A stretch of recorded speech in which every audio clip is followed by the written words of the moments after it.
جس مقدس آیت کریمہ کو میں نے اپنی تقریر کا عنوان بنایا ہے، اس کا مطلب ہے کہ بے شک اللہ صبر کرنے والوں کے ساتھ ہے۔ اب آپ کے ذہن کو میں اپنے طرف مبذول کرنے کے لیے چند متفرق شعر پہنچا رہا ہوں، سمجھ میں آئے تو سبحان اللہ الحمدللہ سے داد دیں گے۔ حدیث مبارکہ ہے جسے صاحب نزہۃ المجالس نے اپنی کتاب میں تحریر کیا ہے کہ جب بندہ اپنی زبان سے سبحان اللہ کہتا ہے تو زمین آسمان نیکیوں سے بھر دیے جاتے ہیں، اور جب وہی بندہ اپنی زبان سے دوسری مرتبہ سبحان اللہ کہتا ہے تو ساتوں زمین ساتوں آسمان نیکیوں سے بھر دیے جاتے ہیں۔ آگے میرے آقا ارشاد فرماتے ہیں کہ جب بندہ تیسری مرتبہ سبحان اللہ کہتا ہے تب خود اللہ اعلان فرماتا ہے، اے بندو جو مانگنا ہو مانگو تمہیں عطا کیا جائے۔ سبحان اللہ کہنے کا فائدہ یہ ہے، اس لیے کنجوسی مت کیجیے، ٹھیک نا۔ شبیر کی الفت میں دن رات پلانا پانی، شبیر کی الفت میں دن رات پلانا پانی، کوثر کا پلائیں گے محبوب خدا پانی۔ شبیر کی الفت میں دن رات پلانا پانی، کوثر کا پلائیں گے محبوب خدا پانی۔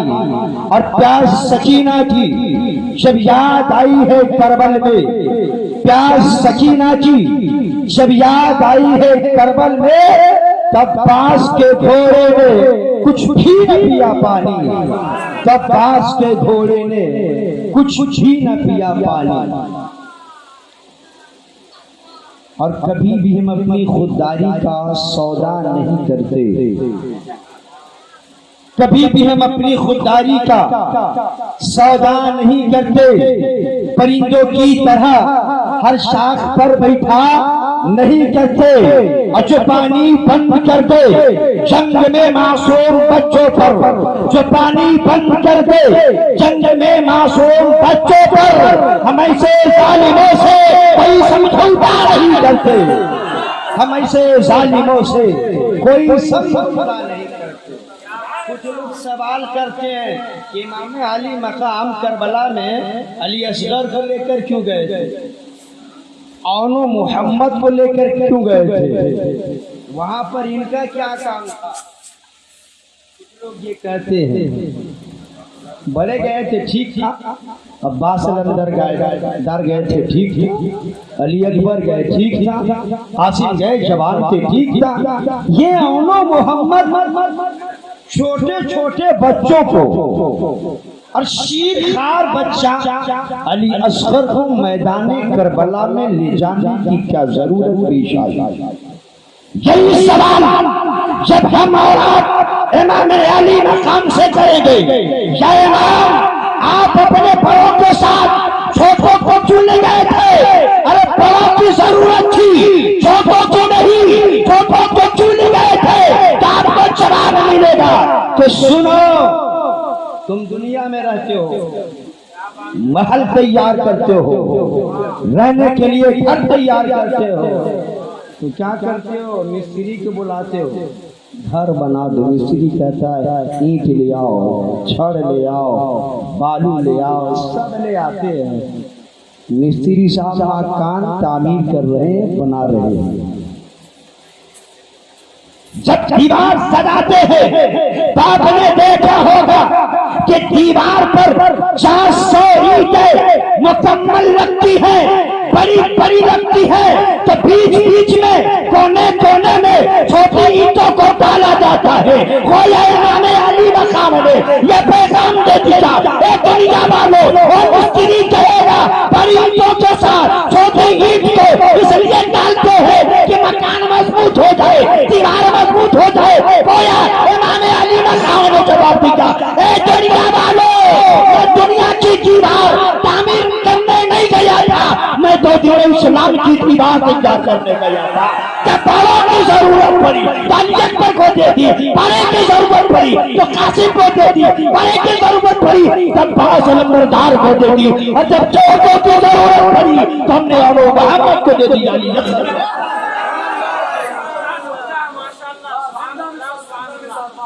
آخر امام علی مقام سے کیوں لے گیا آپ کو سمجھا دیا. اب ذرا چند لوگ ہیں, یہ دو بج چکا ہے, لوگ جھا گئے ہیں, بس آپ کو ذرا سا اپنی طرف کھینچنے کے لیے اور دو چار جملے کہیں. اس کے بعد باتیں کربلا کی میں تمام تر تاریخیں آپ کے حوالے کروں. سننے کے لیے تیار ہے تو کچھ لوگ ادھر اندھیرے میں بیٹھے سامنے آ جائے نا اجالے میں.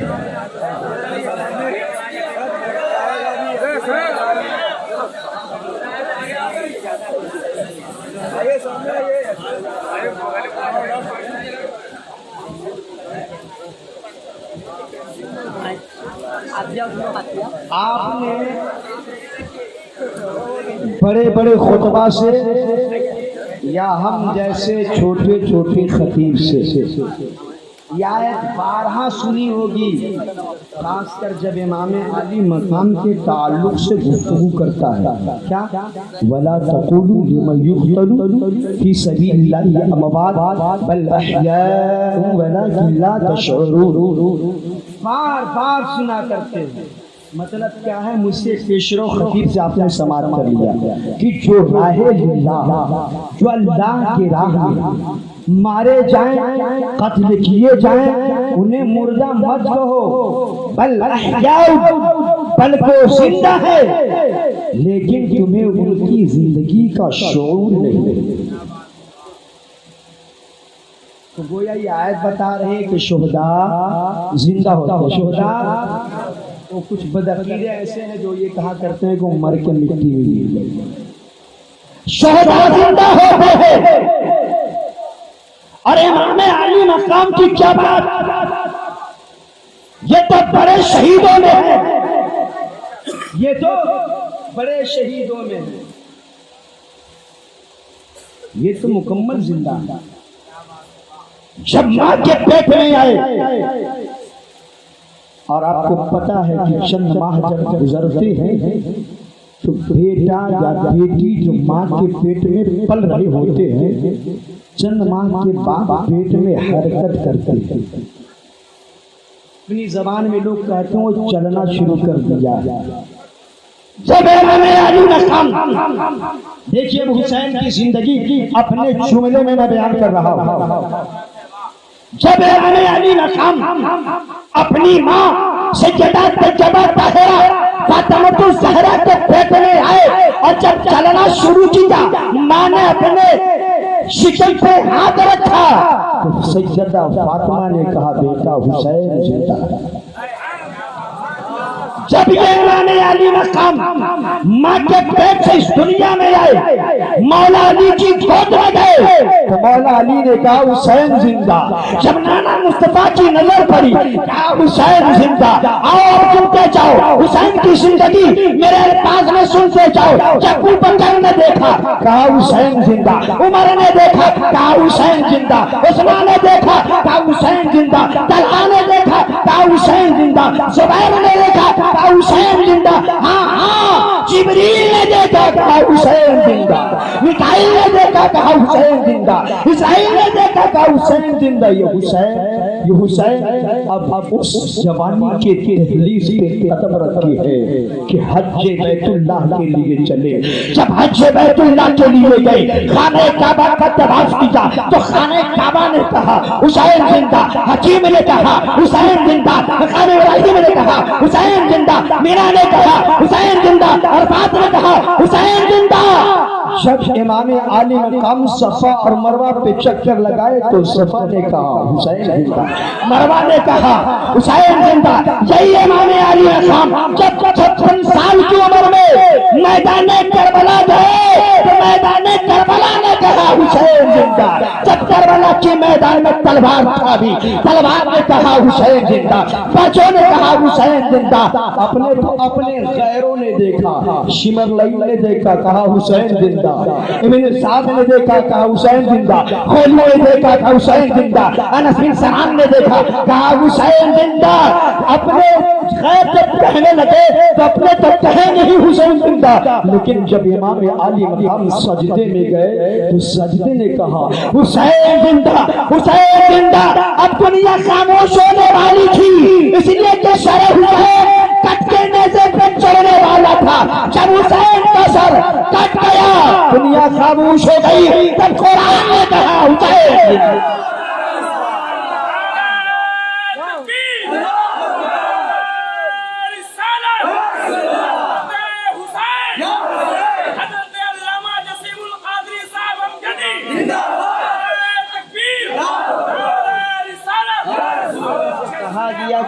شہداء کی ایک دو تاریخ جو گزشتہ میں نے کئی 3 مرتبہ تقریر میری یہاں ہو چکی ہے شہداء کربلا پر. ان تمام شہداء کو چھوڑ دیتا ہوں, ایسے شہید کو میں آپ کے سامنے پیش کر رہا ہوں جن کی شہادت کسی سے سنے ہوں گے, مجھ سے 3 سالوں میں نہیں سنا ہوگا.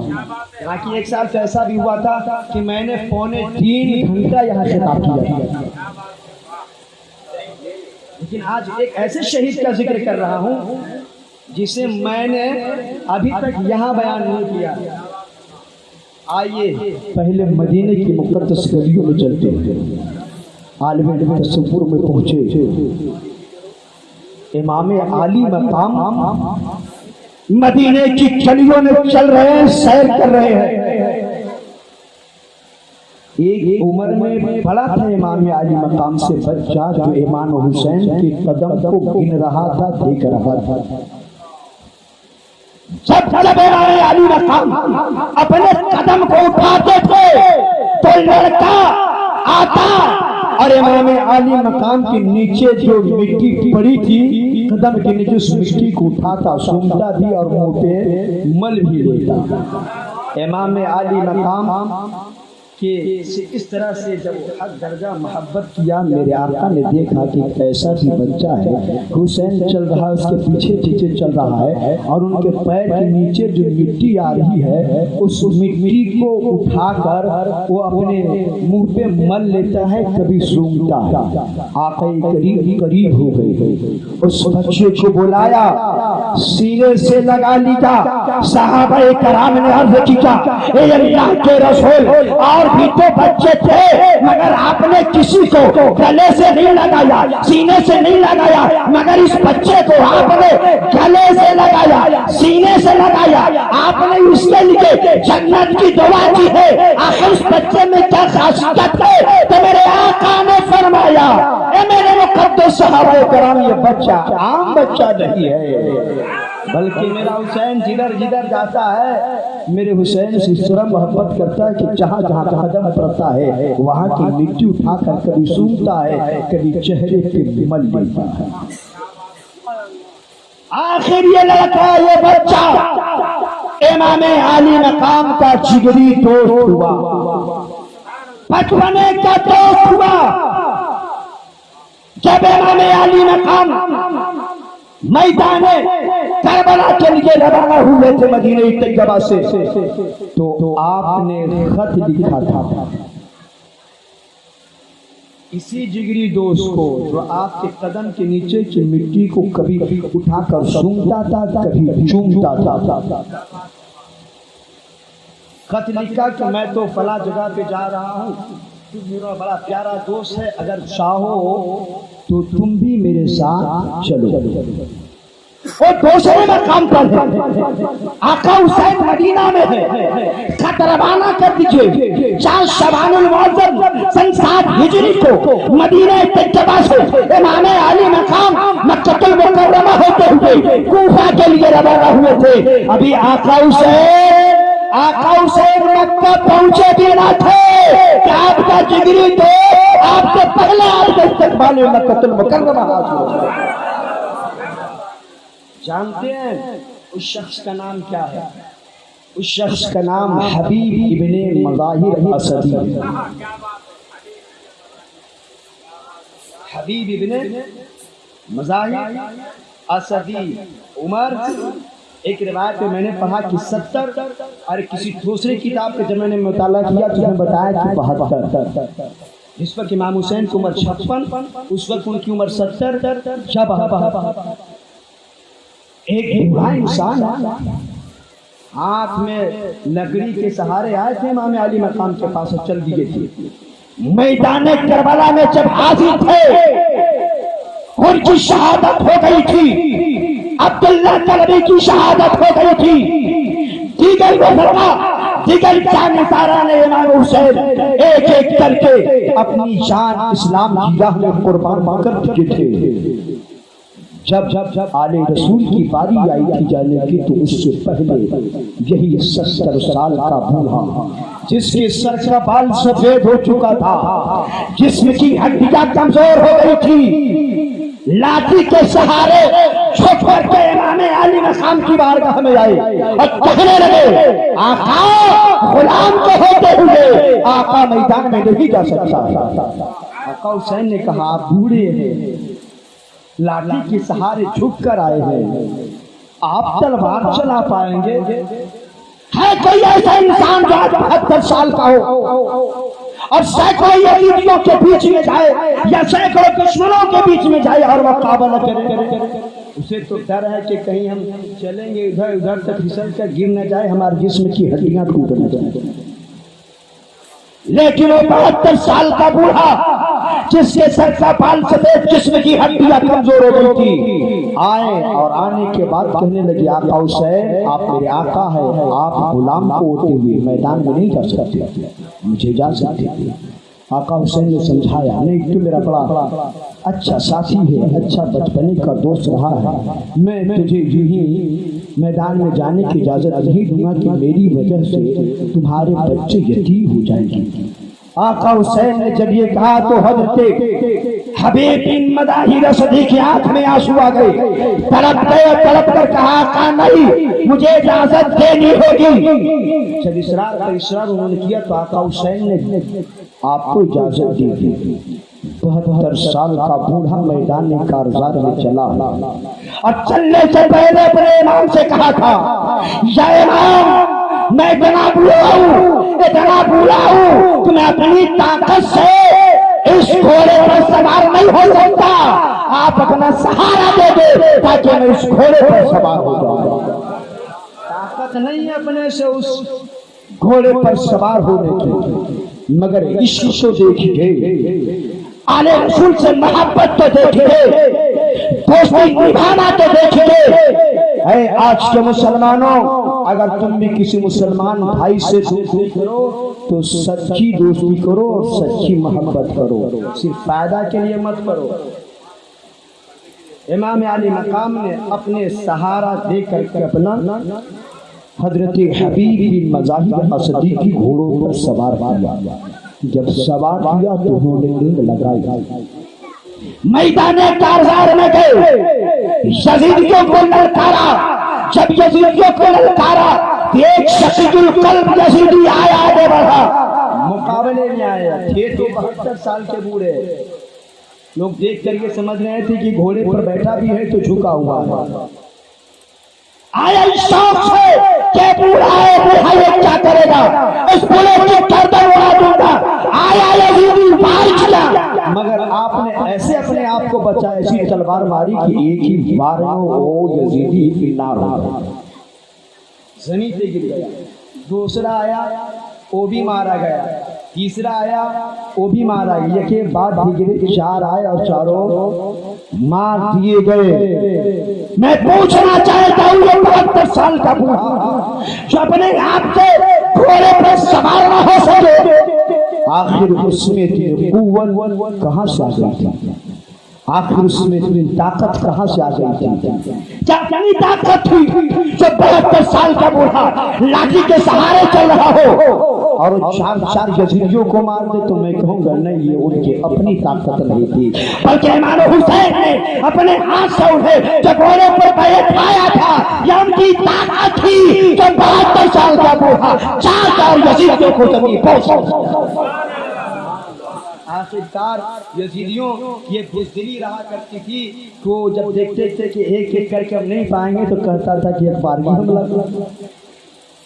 ان یزیدیوں نے بزدلی کیا اور اعلان کر دیا عمر ابن سعد کہ سنو اس پر ایک بارگی حملہ کرو۔ آپ پر ایک بارگی حملہ کیا گیا، مگر یہ 72 سال کے بوڑھے ڈٹ کر کے یزیدیوں کا مقابلہ کیا، اور مقابلہ کرنے کے بعد آخر کار پھر اپنی جان اسلام کی راہ میں قربان کر دی۔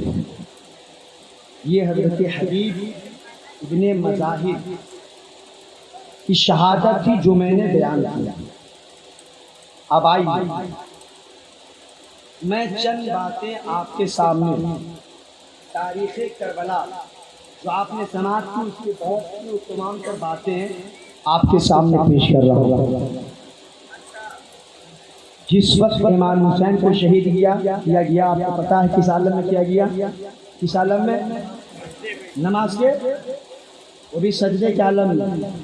یہ تو ہو سکتا تھا کہ شہیدی ہونا تو حالت قیام میں بھی ہو جاتا، حالت رکوع میں بھی ہو جاتے، حالت جلسہ میں بھی شہید ہو جاتے، لیکن نہیں، جب رب کے حضور جان دینا مقصود ہوا تو سر کو سجدے میں رکھا، تب یزیدیوں نے کاٹ کر نیزے پہ چڑھایا تھا۔ کیوں؟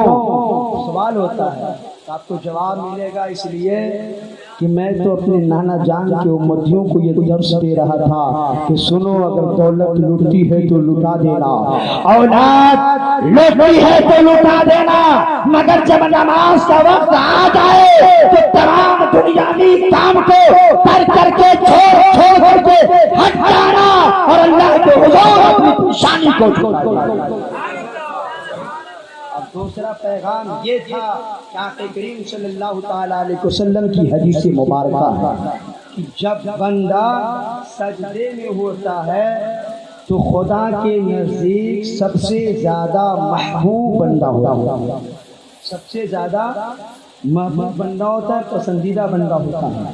اس لیے آقا حسین نے اپنے سر کو سجدے میں دیا کہ دنیا والوں دیکھو میں سر کو سجدے میں دے رہا ہوں، اٹھا نہیں رہا ہوں، گویا ابھی سے لے کر آخر تک خدا کی بارگاہ میں اگر کوئی محبوب ہوگا، پسندیدہ ہوگا تو امام عالی مقام کی ذات ہوگی۔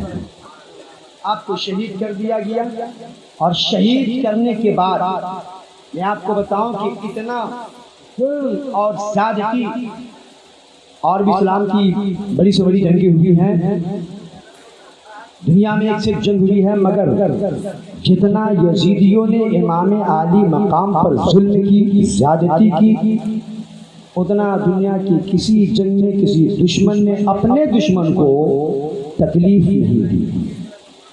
حد تو یہ ہے ان یزیدیوں نے امام عالی مقام کے خیمے میں آگ لگا دی۔ نبی کی مقدس شہزادی کا ایک چلتے خیمہ کو دیکھ کر دوسرے میں چلی جاتی ہے، دوسرے کو چلتے دیکھ کر تیسرے میں چلی جاتی ہے۔ ابن فلیس راضی وہ کہتا ہے کہ میں میدان کربلا سے جا رہا تھا تو میں نے ایک دردناک منظر یہ دیکھا کہ ایک عورت جو نقاب پوش تھی، عورت آئی اور ایک چلتے ہوئے خیمے کے اندر چلی گئی۔ اے مسلمانوں، سینے پر ہاتھ رکھ کر کے بتاؤ، اگر آپ کے گھر میں آگ لگ جائے اور آپ کے گھر میں چاروں طرف آپ کے انگارے ہو، آپ کے شعلے ہو، آپ کے گھر میں سونا چھوٹ جائے، کوئی پیسہ چھوٹ جائے، کوئی جائیداد چھوٹ جائے، تو کیا آپ جائیں گے؟ ہرگز نہیں، اپنی جان بچائیں گے، گھر سے باہر ہوں گے، بھاگ جائیں گے۔ مگر ابن قیس راوی کہتا ہے وہ چلتے ہوئے خیمے میں ایک نقاب پوش خاتون گئی، اور پھر چند ہی لمحوں کے بعد وہ جب باہر آئی تو تنہا نہیں تھی، بلکہ اس کے کندھوں پر کوئی سوار تھا۔ میں نے جب معلوم کیا تو پتا چلا کہ چلتے ہوئے خیمے میں جانے والی کوئی اور نہیں تھی، وہ امام علی مقام کی بہن سیدہ زینب تھی، اور خیمے میں اس لیے گئی تھی ان کا بھتیجا امام زین العابدین نقاب کے سبب ہو نہیں سکتے تھے، انہیں کندھوں پر سوار کیا تھا، پار لے کر آ رہا تھا۔ وہی ابن قیس راضی کہتا ہے اور بھی بہت ساری اس کی تاریخ ہے، لیکن میں چاہتا ہوں کہ اور بھی کچھ تاریخ ہے میں آگے بڑھوں. اس کی تاریخ ابن قیس جو راوی ہے اس کی روایت یہیں پہ روک رہا ہوں. 10 ماہ محرم الحرام کا دن گزر گیا. 11 کی شب آئی. سیدہ زینب رضی اللہ تعالی عنہا اپنی اولادوں کو، اپنے بھائیوں اور چچاؤں کی لاشوں کی پہرہ داری کر رہی ہے. وہ لاش بھی موجود ہے جس کا سر غائب ہے. رات تاریک ہو چکی تھی، رات بیت چکی تھی. سیدہ زینب لاشوں کی پہرہ داری کر رہی ہے. ایک نقاب پوش گھوڑ سوار آیا اور لاشوں کے گرد چکر لگانے لگا اور سیدہ زینب سے پوچھا، اے بچی یہ بتاؤ کہ یہ لاش کس کی ہے؟ یہ لاش کس کی ہے؟ یہ لاش کس کی ہے؟ یہ لاش کس کی ہے؟ تاریخ بتاتی ہے سیدہ زینب نے نم آنکھوں سے کہا تھا، یہ لاش جس کا سر غائب دیکھ رہے ہو یہ میرے بھائی امام حسین کی ہے. یہ لاش جو دیکھ رہے ہو جس کے دونوں بازو قلم کیے گئے ہیں یا داس سلمدار کے ہیں، یہ لاش جو دیکھ رہے ہو جس کے جسم کا ایک ایک ٹکڑا الگ الگ کیا گیا ہے، یہ بھتیجے علی اکبر کی لاش ہے. یہ جو چھوٹی چھوٹی 2 لاشیں دیکھ رہے ہو یہ میرے لال اور محمد کی ہے.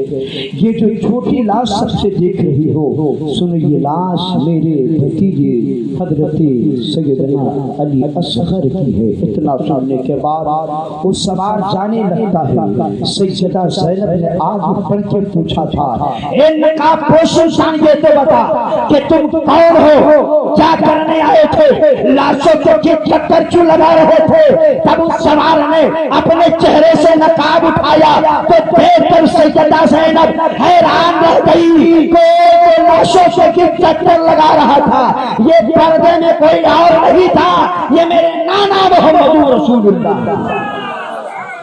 اس روایت کو اس حدیث پاک سے تعلق ہے. یہ حدیث پاک ترمذی کی بھی ہے اور یہ حدیث پاک مشکات شریف کی ہے. راوی ہے ام سلمہ، وہ فرماتی ہیں میں نے ایک رات حضرت زینب رضی اللہ تعالی عنہا کو روتی ہوئی پائی. یہ زینب کون زینب ہے؟ یہ زینب آقا کریم صلی اللہ تعالی علیہ وسلم کی جوزہ محترمہ. ایک زینب آپ کی جوزہ ہے، ایک زینب آپ کی بیٹی ہے اور ایک زینب جو کربلا میں تھی یہ آپ کی نواسی تھی. ام سلمہ فرماتی ہے میں نے دیکھا کہ ایک رات زینب رو رہی ہے. میں نے پوچھا ہے زینب تم کیوں رو رہی ہو؟ تو زینب نے کہا کہ میں آج رات خواب دیکھ رہی تھی. خواب میں آقا کریم جلوہ بار ہوتے ہیں، ان کے سر کے بال اٹھے ہوئے تھے، چہرے پر گرد و غبار تھے، جسم میں اٹا ہوا تھا. میں نے سوال کیا اے آقا آپ کہاں سے آ رہے ہیں؟ لگ رہا ہے آپ کہیں لمبے سفر سے آ رہے ہیں. یہ جو میں بیان کر رہا ہوں یہ ترمذی کی حدیث ہے، یہ مشکات شریف کی حدیث ہے. آقا فرماتے ہیں کہ زینب میں اس وقت شہادت گاہ حسین سے آ رہا ہوں. جو روایت میں نے پہلے پیش کی اس روایت کو اسی حدیث پاک سے تعلق ہے کہ شہادت گاہ حسین آقا کریم صلی اللہ تعالی علیہ وسلم نے حاضری دی تھی. تاریخ بتاتی ہے رات گزر رہی تھی کہ اس رات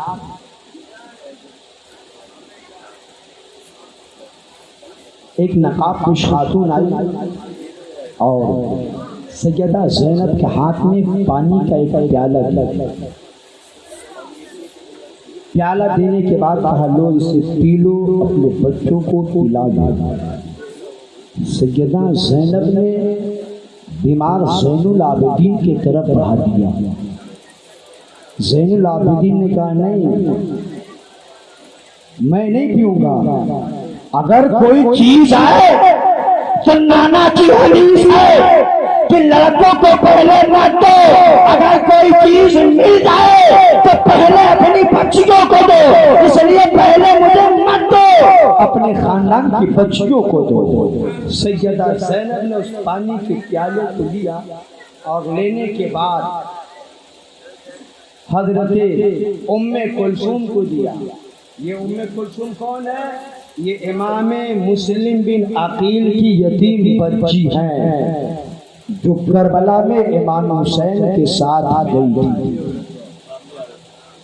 یہ پانی دینے والی یہ نقاب پوش خاتون کون تھی؟ جب سیدہ زینب نے پوچھا تو کہا کہ میں حر کی بیوی ہوں، میں یہ کام کر کے اپنے شوہر کو راضی کرنا چاہتا ہوں جو میرے شوہر حر نے اپنی جان آل رسول کے نام پہ قربان کر دی ہے۔ ام کلثوم کو دیا گیا، انہوں نے کہا میں نہیں پوں گی، میں تو بڑی ہوں نا، مجھ سے چھوٹی سکینہ ہے، پہلے سکینہ کو دے دو۔ سکینہ کے ہاتھ میں جب پانی کا پیالہ دیا گیا تو پیالے کو دیکھتے رونے لگی اور دیکھتے دیکھتے بھاگنے لگی۔ سیدہ زینب جب آگے بڑھی تو روکا، اے بیٹی سکینہ کہاں جا رہی ہو؟ کہا کہ اس لیے جا رہی ہوں کہ آپ نے کہا کہ ام کلثوم بڑی ہے، چھوٹی کا حق ہے کہ پانی پی لے، میں بھی تو بڑی ہوں، میرا چھوٹا لشکر ادھر پڑا ہے، میں تو بھاگ رہی ہوں، علی اصغر کے قریب چلے جاؤ اور اس پانی کو علی اصغر کو پلا دو۔ سیدہ زینب نے کہا تھا اے بیٹی سکینہ، اب تیرے بھائی علی اصغر کو جنت میں پانی کی ضرورت نہیں ہے، تیرا بھائی علی اصغر کو اب جامع کوثر پی رہا ہے۔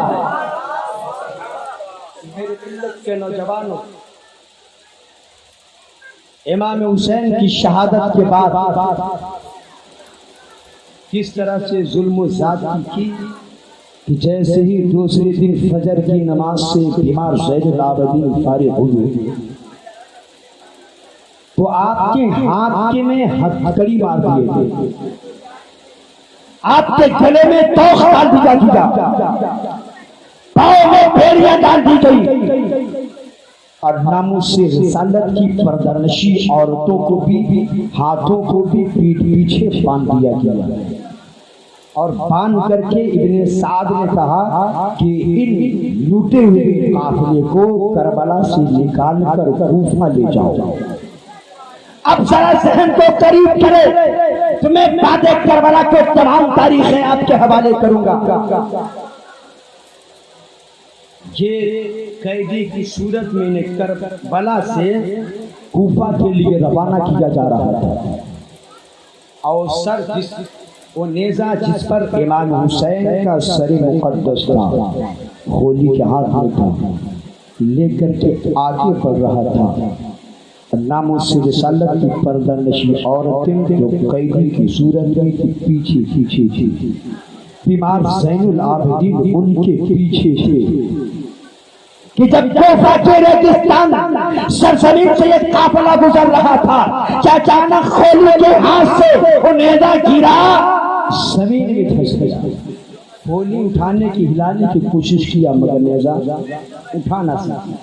ایک روایت میں تو صرف یہی ہے کہ صرف خولی نے ہلایا، اور ایک روایت میں میں نے پڑھا کہ صرف خولی نے، درجنوں یزیدیوں نے آ کر ایک ساتھ نیزہ ہلانے کی کوشش کی، اٹھانے کی کوشش کی جس پر امام حسین کا سر مقدس تھا، مگر درجنوں یزیدی مل گئے اس نیزے کو اٹھا نہ سکے۔ گویا میرا امام تو پیغام دے رہا ہے، اے دنیا والو اب بھی حسین جیت گیا ہے، تم ہار گئے ہو، دیکھو سر کاٹ دیے ہو، نیزے پہ چڑھا دیے ہو، مگر اس مردہ سر کو بھی تم ہلا نہیں سکتے ہو جب تک تمہیں نہ چاہے۔ یزیدی ہلاتے رہے نہیں ہلا سکے، اٹھاتے رہے نہیں اٹھا سکے۔ عمر ابن سعد نے شمرلعین کو بلایا، کان میں کچھ بدبدایا اور کہا۔ شمر آیا اور آنے کے بعد بیمار زین العابدین جن کے گلے میں توق ڈالا گیا تھا، ہاتھ میں ہتھکڑیاں ڈالی گئی تھی، پیروں میں پھیڑیاں ڈالی گئی تھی، آپ کی پشت پر پیٹھ پر اس نے کوڑا برسانا شروع کیا، کوڑا مارنا شروع کیا، آپ درد کے مارے بلبلا اٹھے۔ جب شمرین مارتا رہا تب بیمار زین العابدین نے سر حسین کی طرف نظر اٹھا کے کہا تھا، ابا حسین، ابا حسین، اب تو آگے بڑھو، آپ کے بیمار بیٹے زین العابدین میں مار کھانے کی اب طاقت نہ رہی۔ تو سر حسین سے آواز آ رہی تھی، بیٹے زین العابدین میں آگے کیسے بڑھوں؟ ارے پلٹ کر پیچھے تو دیکھو، فلاں مقام پر میری بیٹی سکینہ اونٹ کی ننگے پشت سے زمین پر گر پڑی ہے۔ جب قافلہ لوٹایا گیا، سیدہ زینب نے دیکھا کہ واقعی میں جو سر حسین نے کہا تھا کہ فلاں مقام پر بیٹی گری ہوئی ہے، اسی مقام پر سیدہ زینب زمین پہ پڑ کر کے ابا حسین، ابا حسین کی آواز بلند کر رہی تھی۔ پھر انہیں اٹھایا گیا، اونٹ پہ سوار کیا گیا، قافلہ آگے بڑھ رہا تھا، کوفہ کا قریب، کوفہ کے قریب تھا یہ قافلہ۔ پھر ظہر کا وقت ہو گیا، جب ظہر کا وقت ہوا تو سیدہ زینب جن کے ہاتھ پیٹھ پیچھے باندھ دیے گئے تھے کہنے لگی، مولا مولا دیکھ، مولا دیکھ، پانی نہیں ہے کہ میں وضو کر سکوں، مولا میں مجبور ہوں، ہاتھ بھی بنے ہیں، اگر میں آزاد ہوتی تو تیمم کر لیتی، نماز کے لیے تیری بارگاہ میں پیشانی کے جھکا دیتی، مگر مولا تو دیکھ رہا ہے کہ ہاتھ بندے ہوئے ہیں، پانی مل نہیں رہا ہے، وضو نہیں کر سکتی ہوں، آزاد نہیں ہوں کہ تیمم کر لو، مگر مولا یہ وقت نماز ہے، یہ زینب جس طرح ہو رہا ہے مجبوری میں بھی تیری بارگاہ میں جھکنے کے لیے تیار ہو گئی ہے، مولا میری مجبوری کے دیکھتے ہوئے میری نماز کو تو اپنی بارگاہ میں قبول کر لیا۔ اے اسلام کی مقدس شہزادیوں، کربلا کے میدان سے سیدہ زینب نے تمہیں پیغام دیا کہ اسلام کی شہزادی ہو، اگر تمہارے اوپر بھی کوئی مصیبت آ جائے، پریشانی آ جائے، اس عالم میں بھی تم نماز کو ترک نہ کرنا، اس عالم میں بھی تم نماز کو نہ چھوڑنا۔ تاریخ بتاتی ہے کہ اب وہاں سے دھیرے دھیرے قافلہ آگے بڑھا تو ایک مقام پر پہنچا جس مقام کا نام حیران۔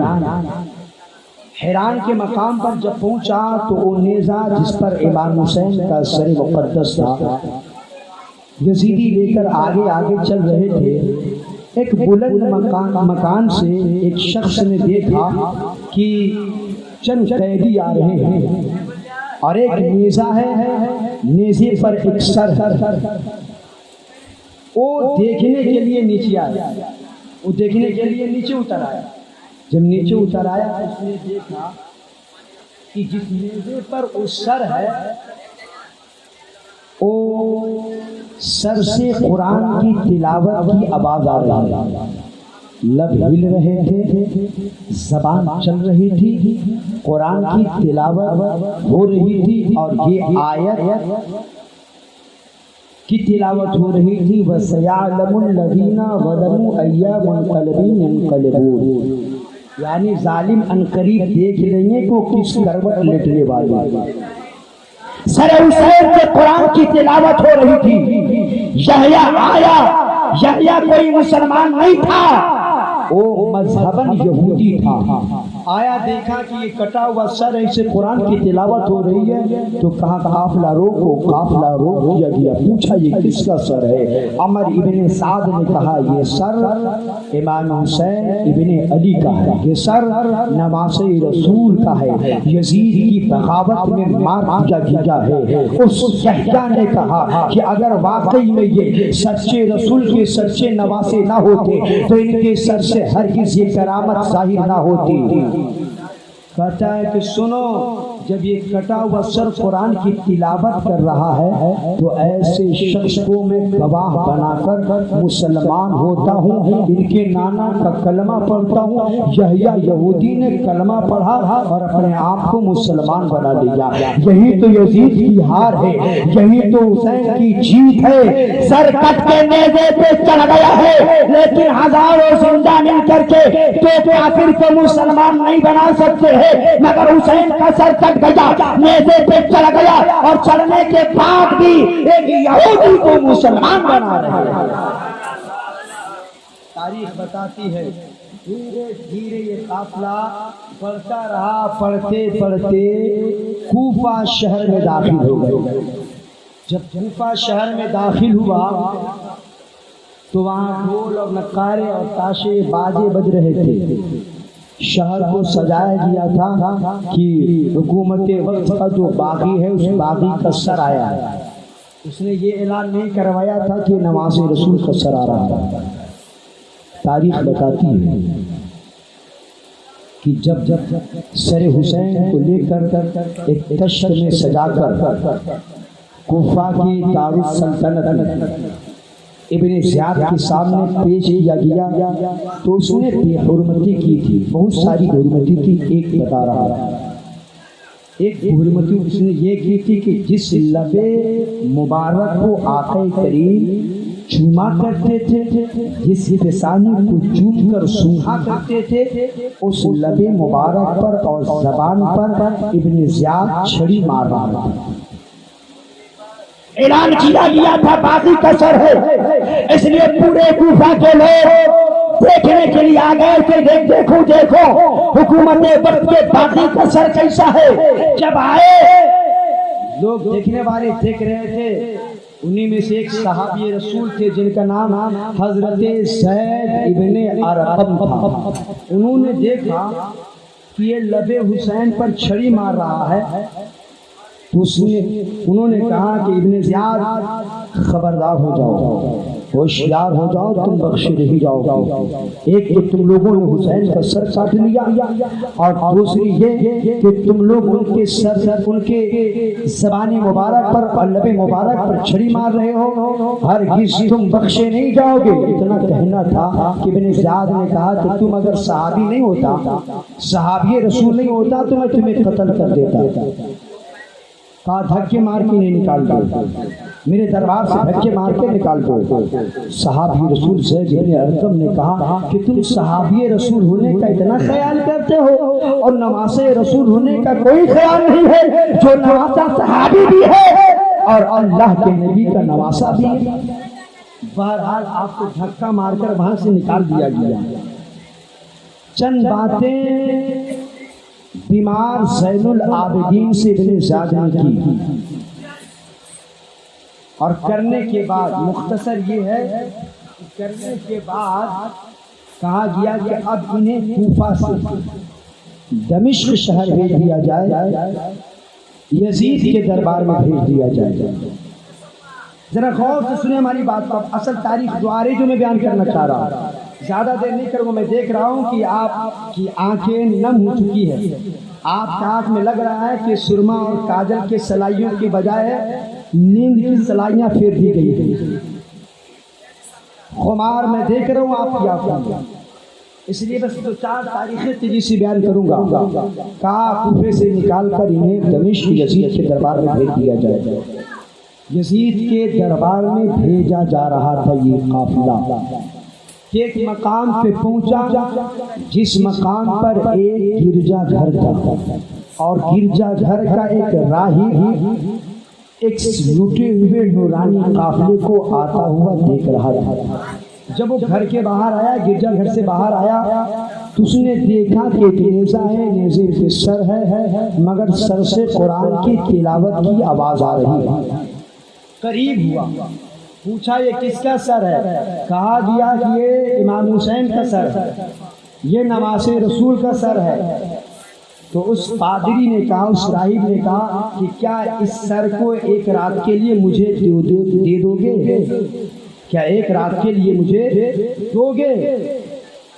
یزیدی لالچی تھے، انہوں نے کہا ایسے تو نہیں دوں گا لیکن کچھ عوض دے دو گے، بدلہ دو دیں گے تو میں دے دوں گا۔ ایک روایت میں کہ 10,000 درہم اس نے نکالنے کے بعد یزیدیوں کو دے دیا۔ یزیدیوں کو جب دیا تو وہ درہم کے تھیلی لے کر الگ ہو گئے۔ امام حسین کا سر اس گرجا گھر کے پادری کو، راہب کو دے دیا، اور راہب اس سر کو لیا تو کیا دیکھتا ہے کہ زبان چل رہی ہے، قرآن کی تلاوت ہو رہی ہے، اب بڑا نورانی چہرہ ہے، تو جہاں جہاں گرد و غبار لگے ہوئے تھے اس نے صاف کیا، اور صاف کرنے کے بعد عطر سے معطر کیا اور ایک اونچی جگہ پہ رکھ دیا، اور اس سر حسین کی زیارت کرتا رہا۔ اور راہب کہتا ہے کہ میں جب رات بھر اس سر حسین کی زیارت کر رہا تھا تو میں دیکھ رہا تھا کہ ایک نور کا ستون سر حسین سے نکلتا تھا جو آسمان کے طرف جاتا تھا، وہ آسمان سے نور کا ستون آتا تھا، امام حسین کے سر تک پہ آتا تھا۔ پھر راہب کہتا میں نے ایسا بھی منظر دیکھا کہ چند عورتیں آئی، اور آنے کے بعد ایک عورت اپنے گود میں اس حسین کو سر کو لیتی ہے، چومتی ہے، کبھی دوسری عورت گود میں لیتی ہے، چومتی ہے، کہ تیسری عورت لیتی ہے، چومتی ہے۔ لینے کے بعد جیسے ہی میں قریب گیا تو وہ عورتیں غائب ہو گئی، وہ عورتیں غائب ہو گئی۔ جیسے ہی میں ہٹا پھر عورتیں آ گئی، تو میں نے کہا اے عورتوں تمہارا یہاں کیا کام ہے؟ آخر اس سر حسین کو چوم کیوں رہی ہو؟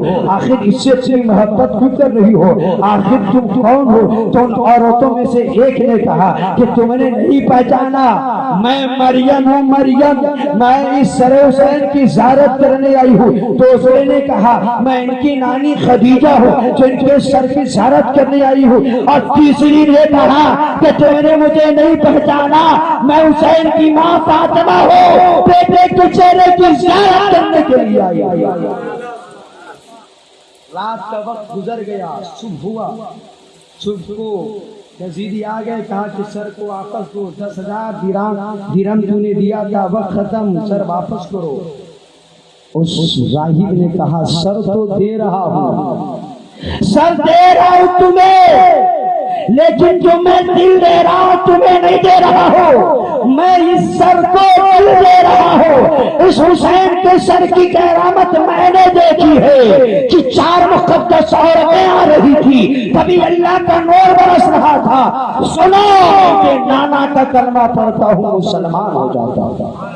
اس پادری نے بھی کلمہ پڑھا اور مسلمان ہو گیا۔ یہی تو حسین کی جیت ہے کہ سر کٹ گیا، نیزے پہ چڑھ گیا، الماری پہ ٹانگ پہ رکھ گیا، تو کبھی یہودی کو مسلمان بنا رہے تھے تو کبھی ایک راہب پادری کو مسلمان بنا رہے تھے۔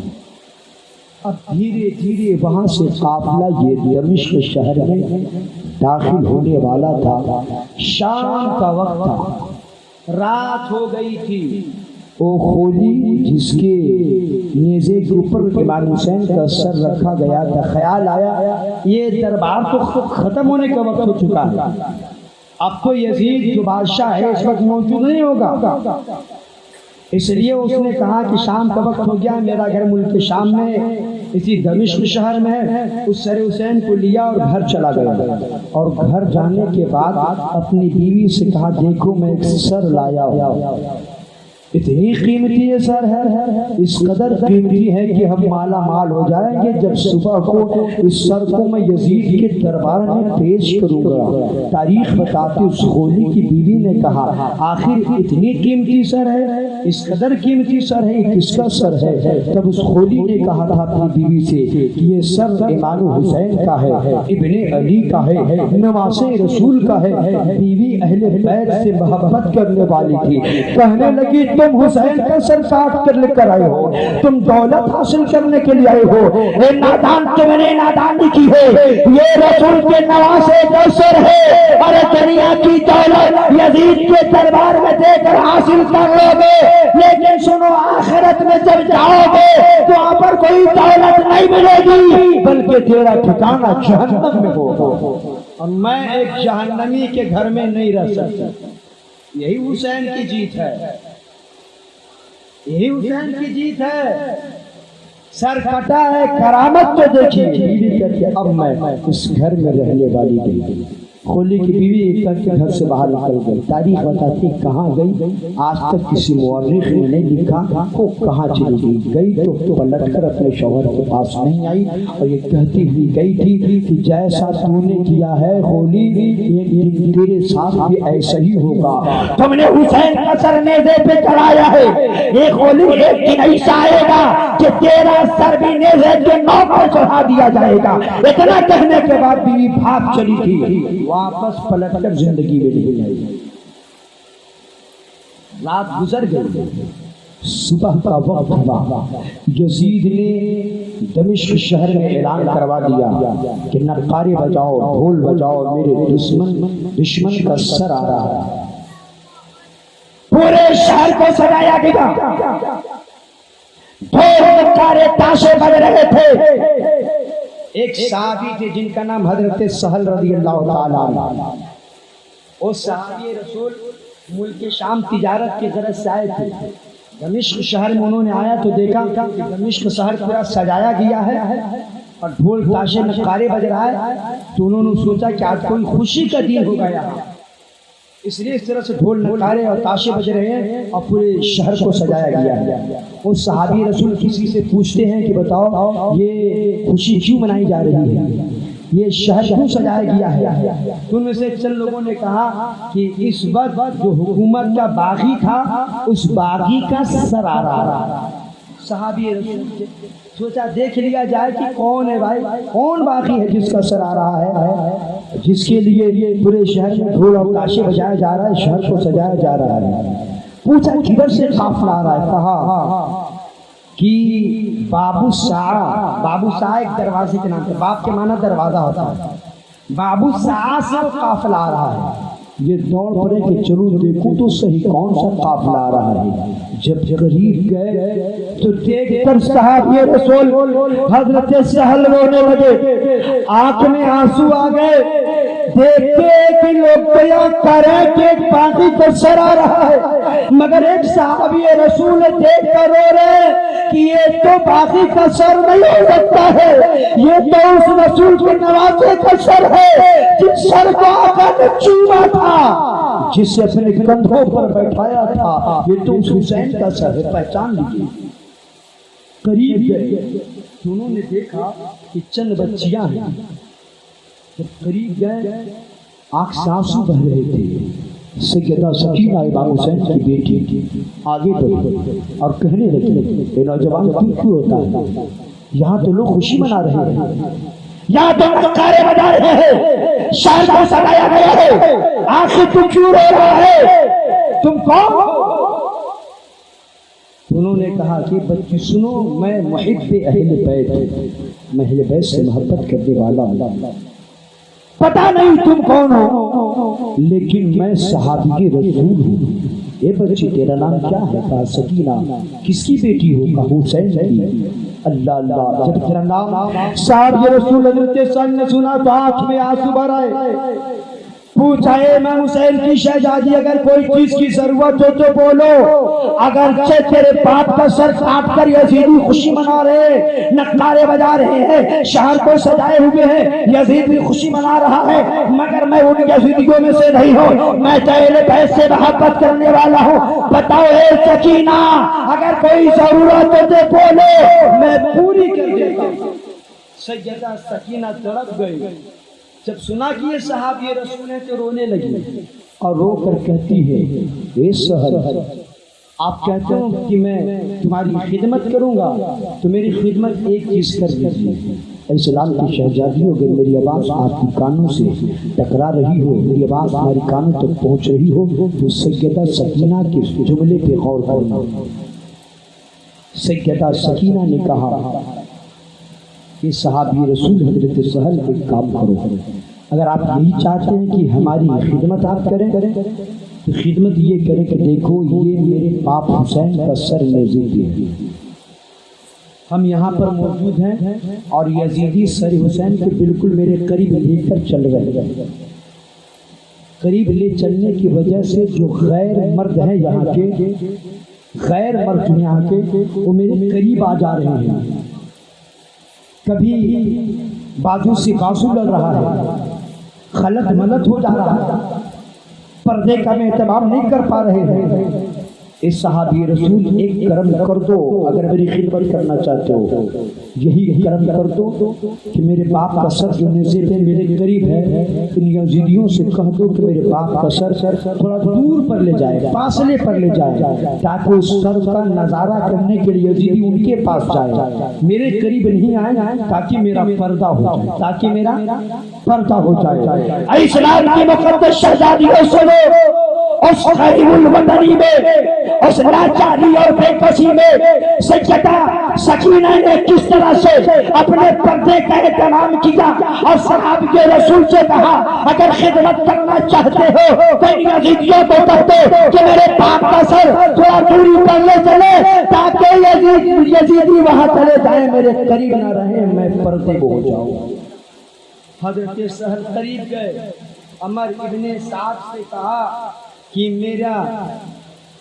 میرا ایک اپیل ہے، میری خواہش ہے، میری تمنا ہے، یہ جو سر حسین کے تم نیزے پہ لے کے چل رہے ہو نا، یہ حسین کی بیٹیاں یہاں پر ہیں، رسول کی نواسیاں یہاں پر ہیں، سر لے کر چل رہے ہو تو تم یزیدیوں کا جسم ان عورتوں سے مس ہو رہا ہے، ان کے پردے کا اہتمام نہیں ہو رہا ہے، جبکہ یہ نواسیاں اس رسول کی نواسیاں ہیں جن کی بیٹی سیدہ فاطمہ کے پردے کا اہتمام تو جبریل امین ہی کرتے تھے، اس لیے تم نیزہ آگے کر لو، سر حسین کو دور پر لے جاؤ، فاصلہ پیدا کرو۔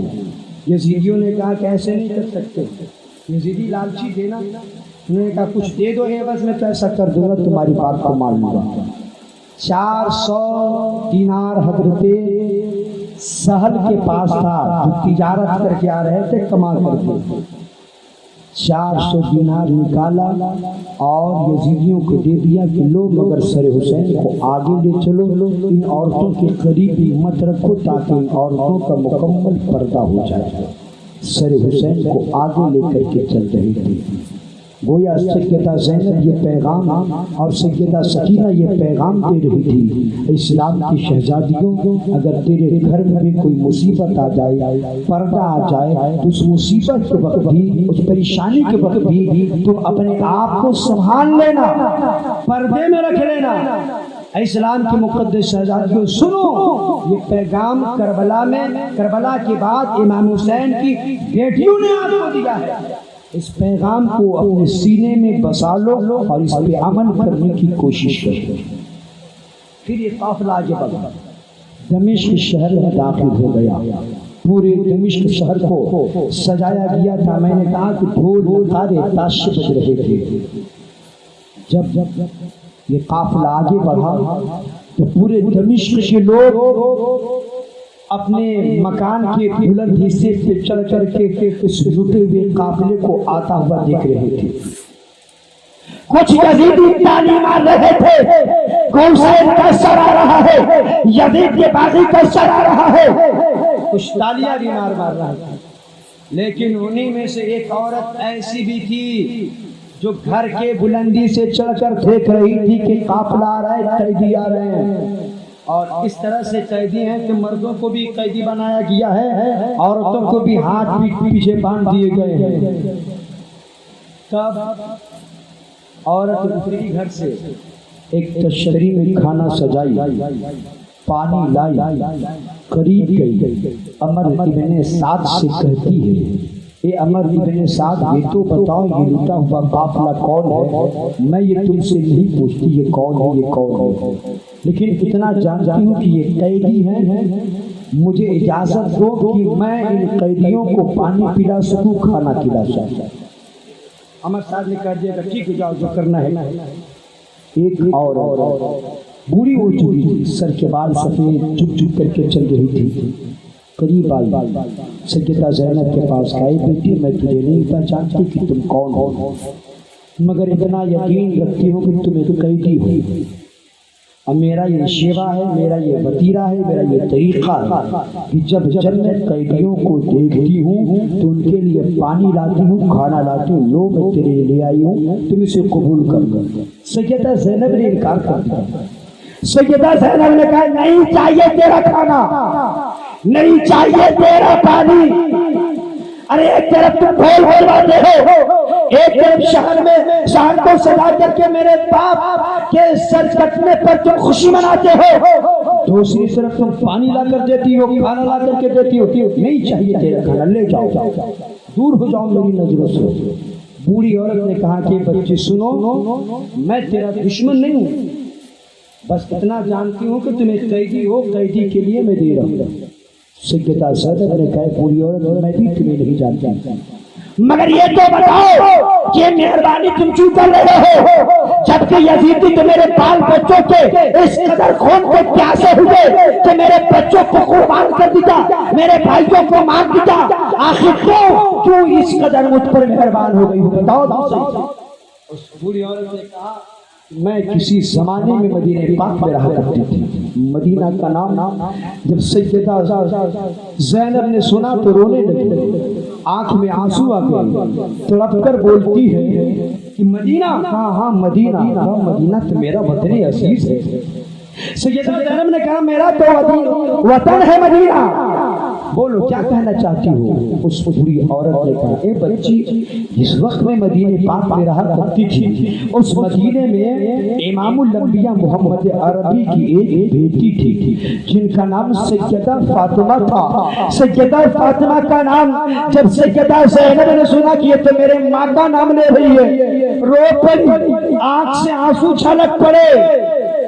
سیدہ زینب نے کہا اور کیا کہنا چاہتی ہو کہو۔ تب اس بری عورت نے کہا کہ میں اس فاطمہ کی کنیز تھی، ایک زمانے میں میں نوکرانی تھی، ان کے بچوں کے کپڑے دھویا کرتی تھی، ان کے بچوں کے لیے میں کھانے تیار کیا کرتی تھی، ان کے دو چھوٹے چھوٹے بچے تھے، ایک کا نام حسن تھا، ایک کا نام حسین تھا، اور ایک دودھ پیتی ہوئی بچی تھی جس کا نام سیدہ زینب تھا۔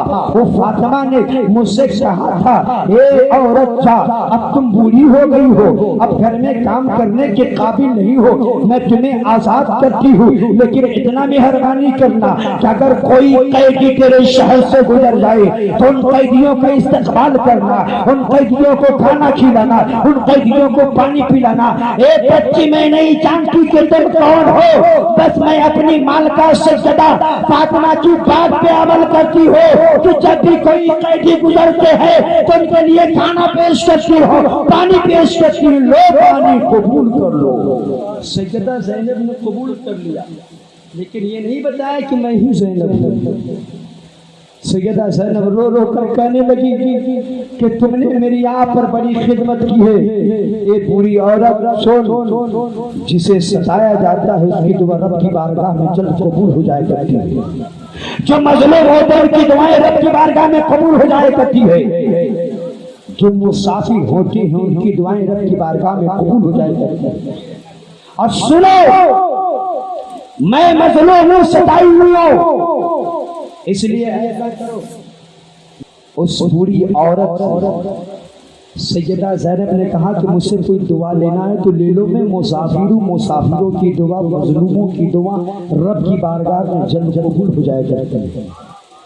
اس بڑی عورت نے کہا اے بچی اگر دعا کرنا چاہتی ہو تو میرے حق میں یہی دعا کر دو کہ جس زمانے میں سیدہ طیبہ طاہرہ فاطمہ الزہرا کی کنیز تھی، ان کے بچے تھے حسن و حسین، ان کی ایک بچی تھی سیدہ زینب، میرے لیے یہی دعا کر دو کہ میں مرنے سے پہلے حسین کا چہرہ دیکھ لو، زینب کا چہرہ دیکھ لو۔ سیدہ زینب نے کہا اے بوڑھی عورت جا جا، تیری دعا قبول ہو گئی، اور جس نے پر سر سے نہیں ہو وہ سر کوئی اور نہیں ہے، نہیں حسین کا سر ہے، جس بچی کو دیکھ رہی ہو وہ بچی کوئی اور نہیں تو سیدہ زینب۔ یہ کربلا کے بعد آپ نے کہا کہ بیان کیجئے گا، جو مختصر تاریخ تھی وہ میں نے بیان کر دیا، اس کے بعد بھی اور بھی کچھ تاریخیں ہیں انشاءاللہ کبھی کسی موقع سے بیان کر دیا جائے گا۔ وما علینا الا البلاغ۔ السلام علیکم ورحمۃ اللہ وبرکاتہ۔